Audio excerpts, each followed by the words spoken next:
सिंधुदुर्ग जिल्ह्यासह इतर जिल्ह्यातील ताज्या घडामोडी पाहण्यासाठी सिंधुदुर्ग 24 तासला सबस्क्राइब करा आणि बेल आयकॉनवर क्लिक करा। सिंधुदुर्ग 24 तास सदैव तुमच्या सोबत। पुढील बातमी पाहणार आहोत विस्ताराने। सिंधुदुर्ग जिल्ह्यात मंगळवारी सकाळी अवकाळी पावसाने अचानक हजेरी लावत नवजीवन विस्कळीत केले। कणकवलीसह जिल्ह्यातील अनेक भागांमध्ये सुमारे अर्धा तास जोरदार सरी कोसळल्या। विजांच्या कडकडाटासह आलेल्या या पावसामुळे नागरिकांची तसेच व्यापाऱ्यांची मोठी तारांबळ उडाली।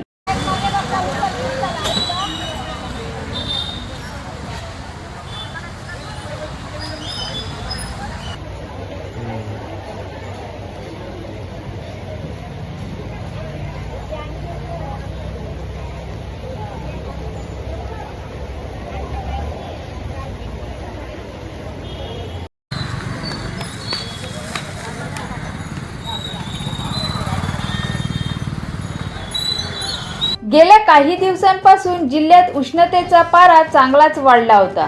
त्यातच वातावरणात ढगाळ स्थिती निर्माण होत असल्याने अवकाळी पावसाची शक्यता व्यक्त करण्यात येत होती। अखेर मंगळवारी सकाळी 9:30च्या सुमारास आभाळ दाटून आले आणि अचानक पावसाने जोरदार हजेरी लावली। कणकवलीतील आठवडा बाजार सुरू असतानाच पावसाने धडक दिल्याने बाजारासाठी आलेले नागरिक आणि विक्रेते यांची धांदल उडाली। अनेक विक्रेत्यांनी माल भिजू नये म्हणून तातडीने ताडपत्रीचा आधार घेतला। काही ठिकाणी भाजीपाला आणि अन्य वस्तूंना फटका बसल्याचे दिसून आले।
सिंधुदुर्ग जिल्ह्यासह इतर जिल्ह्यातील ताज्या घडामोडी पाहण्यासाठी सिंधुदुर्ग 24 तासला सबस्क्राइब करा आणि बेल आयकॉनवर क्लिक करा। सिंधुदुर्ग 24 तास सदैव तुमच्या सोबत।